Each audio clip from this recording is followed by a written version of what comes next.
tentang apa Pak? Mungkin barangkali yang samping kita ini bonsai pemula. bonsai pemula. Oke, jangan lupa like dan subscribe-nya channel saya Duki ASMR, dan jangan lupa juga pada channel As Bonsai Pulau Kijang. Oke. Ngobrol santai pada sore hari ini membahas tentang bonsai. Nah, yang pertama yang akan kita tanya kepada Bapak Ali Kadet ini ialah tentang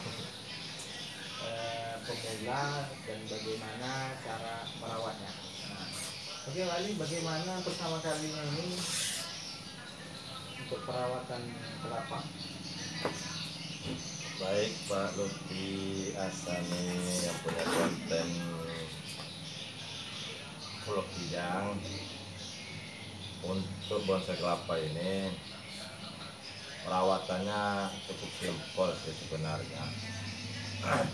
Kita siram setiap hari 2 kali pun dia subur, cuman untuk lebih berisinya lebih untuk memekarkan pertumbuhan perkembangan daunnya sendiri, paling tidak saya melakukan pemakaian garam. Oh, garam. Garam Halus yang kasar betul? yang kasar, yang halus, takarannya 2 sendok teh. Itu ada di video saya sebelumnya. Itu seminggu sekali saya gunakan untuk perawatan bonsai kelapa saya. Itu untuk akarnya atau daunnya atau bagaimana? Semuanya. Oh, untuk secara Ya, keseluruhan. keseluruhannya. Karena kalau untuk unsur hara sendiri dari media tanam ini sudah tercukupi untuk pertumbuhan pohon ini. Kalau untuk sekitaran tanah, kesuburan tanahnya itu apakah dengan metode lain atau bagaimana? Apa yang Bapak pakai begitu? Berbeda sih. Dan setiap bonsai yang saya punya itu berbeda-beda. Untuk kelapa sendiri itu khusus garam, pemakaian garam dan micin. Untuk media air kan ada media air kelapa itu. Nah, itu saya pakai micin. Kecuali kalau medianya tanah, saya gunakan garam. Garaman, ya. Garam secara keseluruhan. Untuk penyuburan tanah serta penyuburan bahan itu sendiri. Ya, lengkap lah, unsur haranya lengkap semua. Untuk kelapa ini sudah berapa bulan sekarang dari awal sampai seperti ini? Kalau ini umurnya kurang lebih 7 bulan ya. 7 bulan ya? Ya, ini 7 bulan kurang lebih. 7 bulan. Oh, berarti sudah belum sudah pecah tapi dia. Dia kalau pecah itu sendirinya 9 daun. 9 daun. Tunasnya itu ada 9. Dia umurnya 8 bulan, kurang lebih 8 bulan sudah mulai pecah. Nah, seperti ini sudah mulai pecah sih sebenarnya, cuma karena terpotong nggak bisa. Selain pertumbuhan kelapa, ini saya lihat ada di samping ini pohon asam namanya. Nah, pohon asam ini sudah berapa bulan umurnya? Ini saya semai dari biji, pembibitannya dari biji sudah umur kurang lebih 1,5 bulan. 1,5 ya? Ya, Sudah lumayan ya? sudah lumayan lah, sudah bisa dibentuk program awal pembentukan. Oh, berarti ini sudah memasuki program awal. Ya. Oke guys, ini sudah memasuki program awal karena ini adalah pohon asam yang akan dijadikan bonsai. Kita doakanlah bonsai ini akan menjadi yang diinginkan. Nah, jadi ini bentuk bonsai ini gaya apa ini Pak? Ini saya pakai gayanya cokan. Cokan itu sebenarnya gaya natural. Dia terlihat natural itu yang mana Pak? Seperti bentuk pohon biasa. Oh, biasa yang Ya, biasa rimbun, seperti kanopi rumah. Oh, nah, itu natural. Cuma ya ini cokan. Cokan ini lebih dominan ke gaya apa Pak? Kalau dalam bahasa bonsai itu kan banyak gaya, mungkin gaya ambripun, kita gaya apa lagi, gaya agak lurus gitu. Kalau cokan ini sendiri itu gayanya orang mewah sebenarnya, elegan. Elit ya? Dia elit. Ya. Elit gayanya terlihat masuk ya. Natural tapi mewah. Natural tapi mewah. Nah ini kalau kita lihat dasarnya gimana bang? Yang apa namanya? Yang untuk di depannya, di belakangnya mana? Ini depan. Oh, di depan ya? Ini untuk calon kanopi yang paling atas mahkota. Ini mahkotanya. Sedangkan ini untuk kanopi. Kegunaannya kanopi ini nanti agar rimbunnya daun ranting itu kelihatan. Kelihatan seperti Ya, enggak. Kanopi. Di sini mahkota. Nah, Ini kalau untuk perawatan awal pemula tanah ini tanah apa? kalau untuk asam Jawa, usahakan awal-awalnya itu menggunakan tanah subur. Tanah subur. Kalau memang kita ingin hasil yang bagus, saya pakai pupuk kandang. Ya, atau yang kotoran kambing itu, yang bulat-bulat itu. Nah, kalau kotoran ayam bisa juga. kotoran ayam jangan, Karena terlalu dia itu tergantung apa namanya unsur, zat-zatnya itu. ya unsur haranya itu tidak sesuai dengan asam ini. Bagusnya kotoran kambing yang dipakai. Selain bonsai asam sama kelapa ini, apa lagi Pak yang Bapak kuat? Ada Bonsai. untuk saya lebih fokus ketiga yaitu asam, anting putri, sama beringin, tikus namanya. Nah guys, jadi Pak Ali ini dia bahan bonsainya ada 3 yang diprioritaskan. Yang pertama asam, anting putri sama beringin. Nah untuk beringin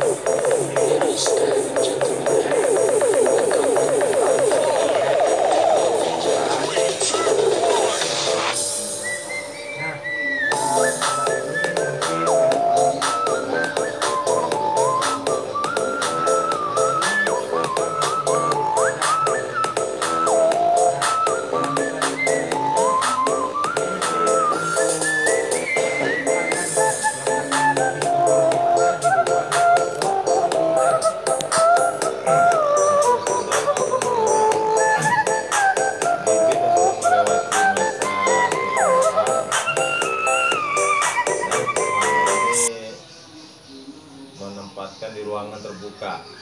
Jadi istilahnya sinarnya full, anginnya full, dinginnya full. Itu untuk setelah masa pertumbuhan. Sebelum masa pertumbuhan, kebanyakan dari bibit atau ini saya tempatkan di tempat yang teduh dulu. Yang teduh dulu. Nah, yang teduh dulu, sekiranya sudah pertumbuhannya sudah bagus, rantingnya sudah tebal, baru saya letakkan di ruangan terbuka yang full sinar mataharinya. itu biasanya berapa hari itu untuk peletakan di luar?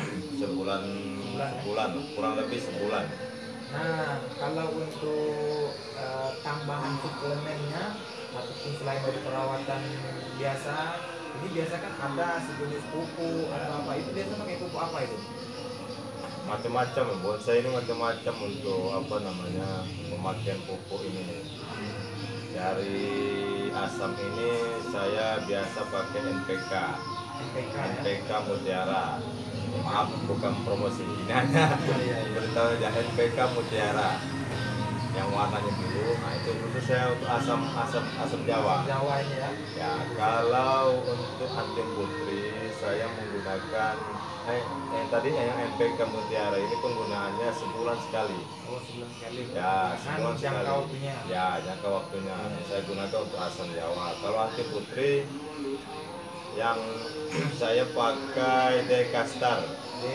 Ya, pupuk Dekastar. Itu pupuknya sama macam NPK Mutiara, cuman dia warnanya agak kehijau-hijauan. Itu masa pemberian pupuknya itu 180 hari. Ya, ini lebih enak. Lebih jangka panjang. Nah, untuk khusus untuk anting putri saya tidak memakai yang lain, karena kalau memakai yang lain pertumbuhannya kurang maksimal kalau menurut saya kalau tidak menggunakan Dekastar ini. Dan untuk beringin tak jauh beda juga sama dengan apa namanya dengan ini apa namanya, dengan asam Jawa. Asam Jawa. Jauh beda, cuman kebanyakan saya lepas gitu, natural aja. Kadang saya pakai siram air aja sehari itu 2 kali.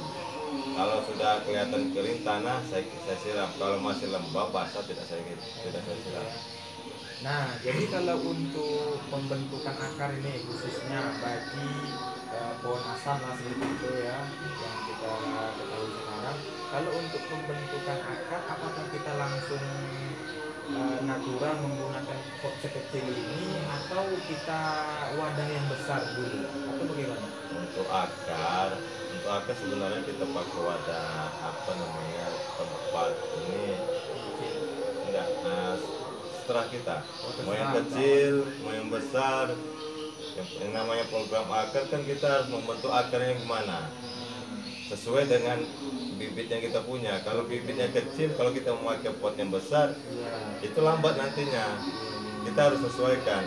Soalnya kecil akar apa bibitnya tuh ranting batang masih kecil, akarnya ya tepat yang wadah yang kecil juga ada masalah. Yang penting cara merawatnya aja, bagaimana kita misalkan. Banyak sekarang cara gaya and style-nya itu dikasih batu, akarnya dilebarkan. Nah, ya 4 tempatnya wadahnya kecil, cuma kan ada batu di tengahnya, taruh jadi akarnya mutar. Berarti terlihat cenderung melilit gitu ya. Bergantung kitanya aja lah prospeknya itu. Tapi untuk demi keindahan bonsai tadi, maka dibuatlah seperti metode, banyak metode. Ya, banyak yang kita ini. Nah, jadi kawan-kawan, itulah tadi untuk perawatan. Nah, jadi kalau untuk menghindari kerusakan daripada bonsai ini, apa saja pesan-pesan kepada teman-teman viewers kita, bagi Pak Ali, misalnya pada penghindaran supaya tidak terjadinya kerusakan akar, tidak terjadinya kerusakan daun, kerusakan batang, atau terhambatnya pertumbuhan batang. Kalau saya pribadi, yang saya ini kan anjurkan itu jauhkan hewan peliharaan kalian. Hewan peliharaan yang ya, paling merusak. Jauhkan hewan peliharaan karena kan seperti kucing, kadang kan dia agresif nih. Kadang pohon itu bergoyang, dianggap dia musuh. Jadi akhirnya dia aja berkelahi itu pohon, jadi rusak dannya. Itu yang pertama. Dari yang kedua, hindari pemakaian pupuk yang berlebihan, harus sesuai takaran. Nah, itu aja dari saya sih sebenarnya. Oke. Nah, jadi untuk perawatan bonsai asam tadi, itulah tadi pesan-pesannya. Nah, jadi kalau untuk kelapa ini bagaimana Pak? Biasa yang saya pernah lihat teman-teman bonsai kelapa banyak memakai metode kain yang diisi dengan apa namanya? Air yang kain tadi. Ya, melalui wadah media air ya. Kalau kelapa di apa namanya media air, kalau untuk penutupan batuknya ini saya menggunakan kain untuk menutupi atau menghindari agar batuknya ini tidak pecah. Itu aja sebenarnya. Ya, agar tidak pecah, karena kan dia harus di ruangan terbuka kalau kita menempatkan pohon bonsai. Yang kedua, untuk akar, panjangnya akar, karena kan akar ini panjang, kain ini membantu asupan dari akar bonsai kelapa ini sendiri berdiri. Nah, seperti itu. Oke kawan-kawan, nah jadi biasa kan kain basah yang ditutupi kepada mahkotnya supaya akar yang berdiri tadi dapat asupan sehingga untuk pembuahan ini terus berjalan.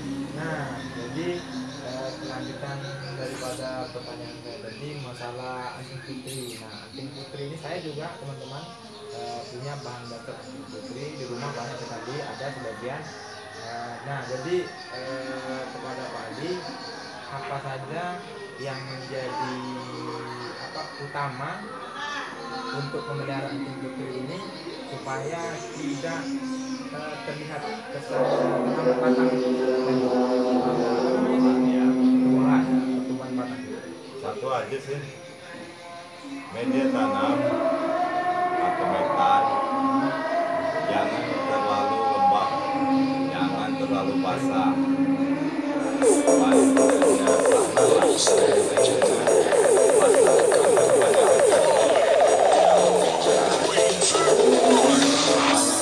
kelembapan yang media tanam ini mengakibatkan akarnya itu pembusukan, akar berkembang malah daunnya kuning layu, akhirnya dia mati sama sekali. Dan solusinya itulah ketika media tanam lengkap, usahakan ganti media, diganti media tanam untuk media tanam karena kita menggunakan pasir malam nih bagus sebenarnya, karena pasir malam ini susah didapat di daerah kami. Kami menggunakan sekam mentah ataupun sekam bakar. Nah, itu sangat dianjurkan sekali untuk penanaman anting putri. Karena memang pasir malam itu yang bagus, karena pasir malam pasir itu dia warnanya hitam. Nah, itu sebenarnya yang paling bagus ya, metan yang paling bagus. Karena kita di Riau ini susah mencari sekam bakar sama sekam mentah, itu solusinya. Dicampur dengan Dekastar 1313. Hasilnya top markotop. Nanti ada hasilnya di atas nanti. Biar Pak Lutfi nanti kan hasilnya. Oke, mungkin obrolan kita pada sore hari ini sekian. Nanti kita akan lanjut ke video selanjutnya. Ke part selanjutnya adalah part pertama. Nanti kita akan lanjut ke part 2. Jangan lupa subscribe loncengnya biar supaya dapat